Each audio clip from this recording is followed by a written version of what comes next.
রাতের 3 ভাগের 2 ভাগ পার হলে আল্লাহ তাআলা সপ্তম আকাশ থেকে প্রথম আকাশে নেমে আসেন। নেমে এসে বলেন, মায়া ধনী ফাস্তাজিব লাহু, কে আমাকে ডাকে আমি তার ডাকে সাড়া দিব, বললে আমি শুনবো।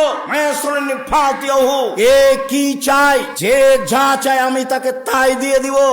আলা কুল্লি শাইইন কাদির, তিনি সর্বশক্তিমান, সবকিছু করতে পারে। কে গাড়ি বাড়ি চায়, কে জমি জায়গা চায়, কে ছেলে মেয়ে চায়, কে বিপদ থেকে বাঁচতে চাই, যে যা চায় আমি তাকে সেটাই করে দিব।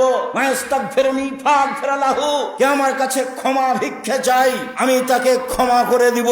রাতের 3 ভাগের 2 ভাগ পার হওয়ার পরে আল্লাহ তাআলা সপ্তম আকাশ থেকে প্রথম আকাশে নেমে এই কথা বলতে থাকেন। আর আমি দুর্ভাগ্য ব্যক্তি, রাত 2টায় ঘুমিয়ে, টিভি বন্ধ করেছি, মোবাইল তো আছে আল্লাহর রাস্তায়। আপনি বাড়ির গার্জেন, বাড়িতে একবারে ধরে মেরে যে কারফিউ জারি আছে, কি 10টা 10:30টায় ঘুমাতে হবে। ব্যবসা বাণিজ্যের লোকেরা হিসাব নিসাব করে নাহি 11টায় ঘুমাল। একবারে জরুরি ভাবে যারা পড়াশোনা করছে এ ব্যতীত যে কোনো মূল্যে ছেলে মেয়ে রাত 10টার পরে ঘুমিয়ে যাবে, এটা আপনাকে শক্তভাবে পদক্ষেপ নিতে হবে।